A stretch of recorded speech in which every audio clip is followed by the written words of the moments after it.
First, say that, of course, part of our task at NASA is given to us by the Congress is not only to do fundamental research in the skies and so forth, but as part of that also to find life elsewhere.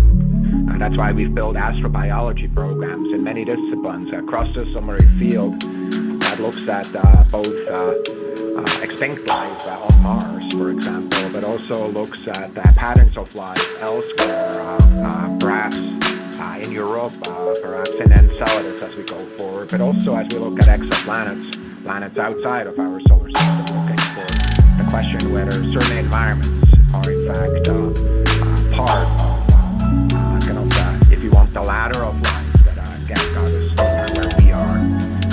So the tools that we're using, whether it's in this field, they're also kind of in fields that then go towards kind of intelligent life, such as technical signatures, which we have programs for already, are the same tools that we use everywhere, the tools that we're frankly using here, and that is that we're commissioning a study to start early in the fall to examine unidentified aerial phenomena. This study will focus on identifying available data, how to best collect future data, and how NASA can use these data to move the scientific understanding of UAPs forward.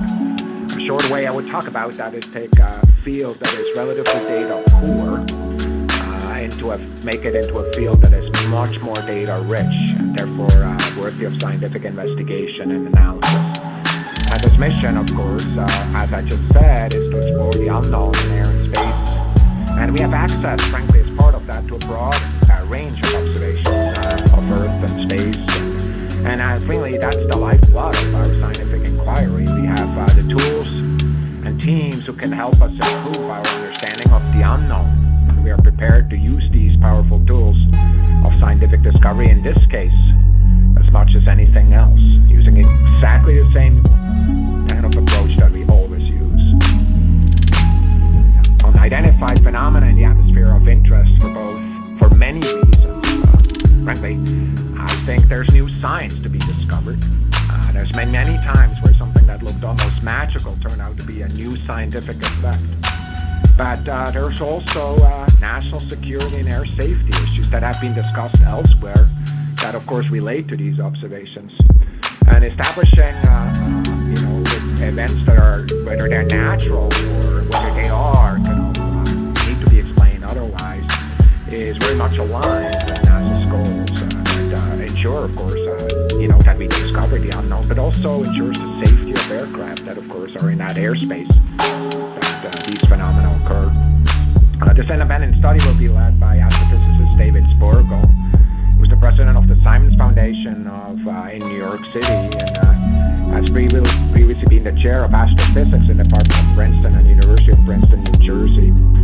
Dan Evans, the assistant deputy associate administrator for research, is the wheels on the bus, really making sure that we're interfacing with this. Some people may ask why David, why Dan. First of all, Dan, with his tremendous experience, both as a researcher but also as an enabler for research, his work that he did in the White House previously, I think, has tremendous insight into kind of the cross-interagency aspect that relates to some of these discussions. And David Spergel, I think, to all of us in astrophysics, really understand that he's one of the most trusted voices in so many questions. Also a person who understands really the power of science and is willing and able to use that power of science kind of in areas where I would say kind of fall under that what we would refer to as high risk, high impact kind of research, kind of areas that many of the scientists may be a little bit more timid to